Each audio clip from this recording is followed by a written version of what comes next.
Megan Michelle. Welcome to the Bookaholic podcast. Thanks for having me. I'm so excited to be here. Yes, thank you for joining me today. And you have what sounds like a very exciting debut novel hitting the shelves, and it's called Skylark. That name in and of itself sounds a little intriguing. So before we get into Skylark, let's start talking about its origins. I've heard a lot of inspirational stories about how authors get started here on this channel. Some people come from a place of career, like lawyers that turn into writers, i.e., John Grisham, that type of thing. And sometimes it comes from a deeply personal place. And yours is a deeply personal place, but yours is one of which it came from you had open heart surgery to correct a congenital defect, and this is when the story comes to you. Please explain. Sure. Yeah. So I fought hard on not having that surgery. I really was like, can we just leave me alone? Everything's fine. Life is good. But apparently, doctors know things. And they wanted to do a valve replacement before anything progressed and got bad. Cause I guess you Right, can recover from surgery easier while you're young and healthy rather than, when absolutely. something's an acute problem. Right. Right. So I had this surgery. It was awful. Oh, 100% don't recommend open heart surgery, but right. if you So need it. right. So it was, I would say, maybe a month after the surgery that I was just laying in bed and I was off of all of the morphine at that point. I was just taking like Aleve and Tylenol, but I was Mhm. so tired. I was so light sensitive. I was dizzy every time I stood up. I just laid in bed in the dark and just I think it was just like a major stress detox because I wasn't working. I couldn't do anything. One of my friends would come over and call me out of bed and make me walk around the block with her. But mostly I was just lying there and this story came into my head almost like a movie, playing Gosh. behind your eyes and just of this woman, this female soldier, and she's like leading her team and doing all this cool stuff. And it just kept going and going. And eventually, I got to the point that I was so engrossed in this, and I thought, "This is actually good. I should write this down." So I Yeah. grabbed my phone, turned the brightness down as far as I could, because Right. I knew I'd get a migraine from the light, and then I just Right. opened a Google Doc on my phone and started typing. There was no formatting, there was horrible punctuation and spelling, but I just started typing frantically, trying to get all of this out of my head. And since It's then, it's been more or less nonstop. Just this series just keeps going. wow. Again, I talk to a lot of authors about their world building, the characters, how do they come up with how the character looks, the character names, etc. Mhm. So this was just all given to you behind the scenes, behind your eyelids. You Yeah. saw this woman, I think I saw the cover. You already had the look of this character. Did you Mhm. already have the name of the character? Yeah, yeah, it was Oh like my a gosh. download from the universe that it just came to me.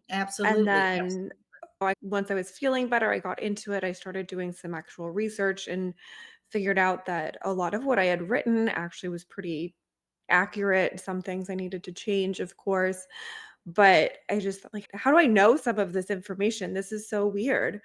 So yeah, definitely I would say some kind of weird divine intervention, gift from the Mhm. universe. Just here's the story you're meant to write. Here's what, your new life purpose is to write these books. And Love you it. know what? I think about that, and I don't know if I've seen this in a movie or a TV show, or maybe even read about it myself, but there's sometimes when a character or a person has had something traumatic happen Mhm. to them, such as your surgery that you didn't want, and you said it was Yeah. horrible, then all of a sudden, then the person has, I don't know, some type of extrasensory whatever or Yeah, some they change in some type of significant type of way. I think that's what happened to you. definitely. I'm not the same person that I was before that surgery at Oh, all. I completely wow, 180'd my life, changed everything, moved halfway around the world and started over and just wow. I know this novel series is what I meant to be doing. I know it's guiding me to all the next, I don't wanna call them goals, but, like, next things that I'm meant to be doing and people I'm meant Yeah. to be meeting and just, yeah, leveling up, Yes. which is pretty cool. Absolutely. Yeah. Tell us a little bit about now a little bit, but without giving us spoilers about Skylark. Sure. Of course. So Skylark is the story of Rachel Riker. She's the first female Navy SEAL. She's kicking ass, leading her team on all of these great missions, trying to liberate women from global subjugation and dismantle the patriarchy. I love And she may that. or may not, yes, we all love that part. And she may or may not be in love with her best friend, who's also her second in command. So Oh, it's like an action adventure, romantic suspense, dark romance. It doesn't really fit into one genre. right. It's outside of the box, but you can put it in a lot of different boxes. But definitely the romance tropes are like friends to lovers and Yeah. found family are the two main ones. So, Yes, mhm. absolutely, absolutely. Now, the series, this is a series, so Skylark is Mhm. the first in the series. Yes. And here's another thing, I've interviewed a lot of authors who've done series. Is your series finished or not? I don't think it's ever finished. So the first 2 books are finished. The 3rd Okay, one is a mess. okay, It's a okay. work in progress. The 4th book is more done than the 3rd book because the 4th book was originally the 3rd book, and then my editor got involved and was like, "This isn't how we write books." Okay. Apparently, they all need a beginning, middle, and an end, and people don't wanna read 700 pages at once. So, Yeah, true. yeah, so she jumped No, we in don't. and restructured things. So what was the end of book 2 became the beginning of book 3, Got and you. so then there's, like, kind of some plot holes and gaps to fill in there to make it more cohesive Yes. as a series. We've got 4-ish kind There's of gonna be books. at least 7 books. Wow. Oh Yeah, my yeah. gosh. How I'm getting Woo! from where I'm at now with the writing to book 7, because 'cause I've got the conclusion of the series worked out in book 7. Then there's it's like writing one novel where you always have the middle part is always the hardest to write because you know how to open it, you know how to build up that tension, and then you know what your climax and your ending are gonna be, but how to get from Right, point A to point B. I've right. never spoken to an author who knows the answer to that. Exactly, without overwhelming the reader or boring the reader or whatever Mhm. have Yes, absolutely, absolutely, I Yeah. can see that, I can definitely see that, and I just do love, let me just repeat it, works to dismantle the patriarchy and liberate women from global subjugation. I just love the sound Yes. I the think we sound need of some that. of I that say it right now. one more time. Now, you have a day job, a woman I who's got do. 7 books in her head. You have a day job. So what do you do in your day job? I'm a project manager at a pharmaceutical company, so I Okay. sit in a lot of Zoom meetings and Yes. discuss budgets and timelines with people. Yes, Yeah. absolutely. So how do you fit writing into that type of schedule?